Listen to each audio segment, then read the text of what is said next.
Ever feel like, I don't know, like there's this like hidden thread connecting ancient wisdom to, like our modern lives? Like, what if those dusty old texts, right, hold keys to like unlocking some deeper understanding of ourselves? Okay, yeah.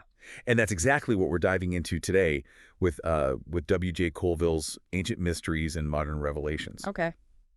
And get this, Colville suggests that to understand our present, right, we need to decode the past, Mm. from the secrets of the Bible to the mystic powers of figures like Joan of Arc. Yeah, and what makes Colville so compelling is that he doesn't just lay out these ancient ideas, he makes them feel shockingly relevant for us, for us today. Right. Like, take his approach to the Bible. He just throws out the idea of literal interpretation and instead digs into the symbolism behind figures like Moses and events like Passover. It's like he's saying, forget what you think you know about the Bible, right? Yeah. Let's look for the deeper meaning hidden beneath the surface. Right. But then he doesn't stop there, does he?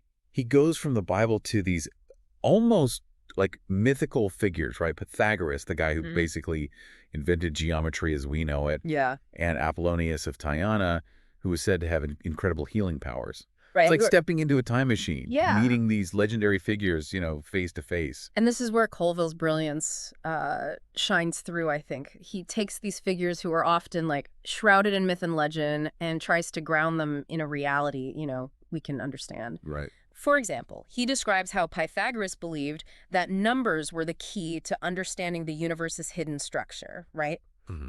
A concept some modern physicists are exploring today with string theory.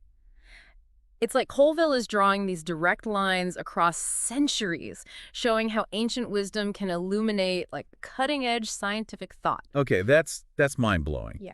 But what about this idea of magic? Mm. I mean, were Pythagoras and Apollonius really out there conjuring spells and whatnot? That's where understanding the ancient perspective is key.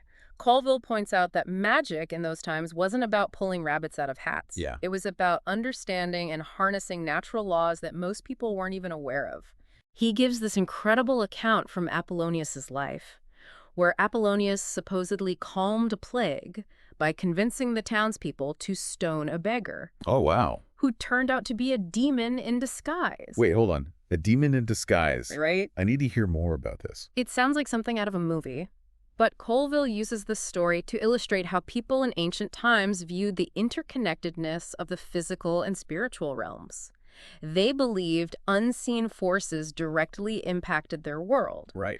Apollonius in this story was supposedly able to perceive and interact with those forces in a way that most couldn't. So it's like their understanding of the natural world was intertwined with this whole other dimension of existence that we've kind of lost touch with. Yeah. It's a very different way of seeing things. Exactly. And while we might approach those stories with a more, modern lens, they highlight the enduring human fascination with the unseen, the unknown. It's that same fascination that drew people to Joan of Arc. Oh, yeah. Joan of Arc, talk about someone who seemed to tap into something bigger than themselves. Where do we even begin with her story? It's got everything. Divine visions, battlefield courage, political intrigue, and ultimately, tragedy. Colville doesn't shy away from those seemingly supernatural elements. Yeah. In fact, he presents Joan of Arc's visions where she claimed to hear the voices of saints guiding her as a central part of her story. But he also encourages us to consider the possibility that these visions were products of her own intuition, her deep connection to something beyond, the everyday. So he's not necessarily saying, hey, everyone should believe Joan of Arc was talking to angels. Right. But he's also not dismissing the power of her inner experience, really. Exactly. Yeah. And that's what makes his approach so refreshing. He's not trying to shove a specific interpretation down our throats. Right. He's saying, hey, look at this incredible historical figure. Look at the impact of her inner experiences. Now, let's explore what that might mean for us. It's like Colville is saying, hey, maybe we all have that capacity for like deep inner knowing, right? Mm-hmm. But we live in a world that doesn't always encourage us to, to tap into it. So how do we bridge that gap? Does he offer any guidance on how to actually like develop that kind of intuition, that connection to something, bigger? This is where Ancient Mysteries and Modern Revelations gets really practical. Colville lays out specific techniques for cultivating what he calls inner sight. Things like dream work and rhythmic breathing.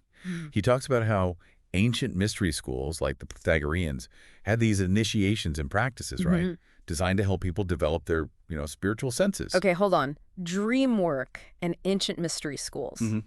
It's starting to sound a little, I don't know, woo-woo again. How does any of this translate to our modern, like, fast-paced lives? And that's the beauty of it. Colville was writing over a century ago, yet these practices are experiencing a resurgence today, right? Take dream work, for example. He talks about it as a way to communicate with our subconscious, to gain insights we wouldn't have access to in our, waking lives. Right. Today, therapists use dream analysis to help people process emotions and uncover hidden patterns in their behavior. It's not about predicting the future. It's about, deeper self-understanding. So we've gone from deciphering ancient symbols to analyzing our dreams. That's a lot to take in. But I have to ask, if these practices were so common in the past, why do you think they fell out of favor for a while there? Yeah, that's a great question, and Colville touches on this too. Okay. He suggests that as science and reason took center stage, those more intuitive spiritual ways of knowing were kind of, pushed aside. Right. But what's fascinating is how many of those ancient practices are now being validated by scientific research, right? Studies on mindfulness and meditation, for example, show tangible benefits, right? Like reduced stress and increased focus. It's like we're coming full circle, rediscovering the wisdom of the past through a, modern lens. Right. But let's talk about one more term that Colville throws around: clairvoyance. It's a word that gets tossed around a lot, but what did it actually mean to someone like Pythagoras? In ancient Greece, clairvoyance wasn't about seeing the future in a crystal ball. It was about perceiving a deeper reality beyond the physical senses. Okay. Colville describes it as a kind of heightened awareness and ability to see the interconnectedness of, all things. So less fortune-telling, more like deep understanding. Exactly. And Colville emphasizes that this ability wasn't seen as supernatural, Right. but rather as a natural human potential that could be developed through dedicated practice. He gives the example of Pythagorean teachings, where students underwent years of rigorous training, including long periods of silence and contemplation, to cultivate this inner sight. Years of silence? I can barely handle a few minutes without checking my phone. But I can see how quieting the mind could lead to a different kind of perception. So let's bring this back to Joan of Arc. Okay. We've been building up to this idea of inner knowing, of tapping into something larger than ourselves. Do you think that's what she was doing with her visions? Colville certainly suggests that Joan's experiences, whether divinely inspired or products of her own, powerful intuition, Right. hold valuable lessons for us today. He reminds us that even in a world that often feels chaotic and uncertain, there's a deep well of wisdom within each of us. It's like he's saying, look, if a peasant girl in the 15th century could tap into this inner power and change the course of history, imagine what we're capable of. Precisely. And that's what makes ancient mysteries and modern revelations so inspiring. Colville challenges us to reconsider our assumptions about what's possible, both in terms of human potential and the hidden forces that, that shape our world. It's almost like he's giving us permission to, take those whispers of intuition we all have. Right. Those gut feelings and, to actually listen to them. Yeah. To trust that inner wisdom that often gets drowned out by the noise of everyday life, right? Absolutely. And he reminds us that this journey inward, this exploration of our own inner mysteries, is just as important as any, outward pursuit of knowledge or success. But it can also feel a bit overwhelming, right? Okay, I get it. Ancient wisdom, inner power, tapping into the unseen. But where do I even begin? It's not like there's a step-by-step guidebook for this kind of thing. It's interesting you say that. While Colville doesn't offer a literal step-by-step guide, he does emphasize the importance of finding practices that resonate with you personally. Right. He talks about how different techniques, whether it's dream work, meditation, or even just, spending time in nature, can help us quiet the mind and kind of tune into those subtler frequencies of knowing. So it's not about following some rigid dogma or, signing up for a weekend retreat with a guru. Not at all.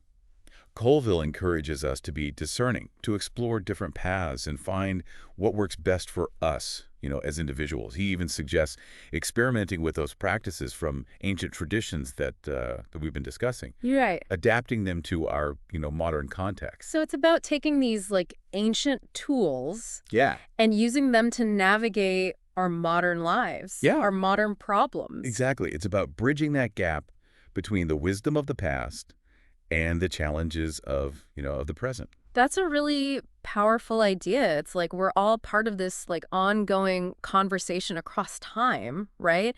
Drawing on the insights of those who came before us to create a better future. And that sense of connection, that recognition that we're not alone on this journey Yeah. can be incredibly empowering. Yeah. It really can. So as we wrap up our deep dive into ancient mysteries and modern revelations, what's the one takeaway you hope our listener, walks away with today?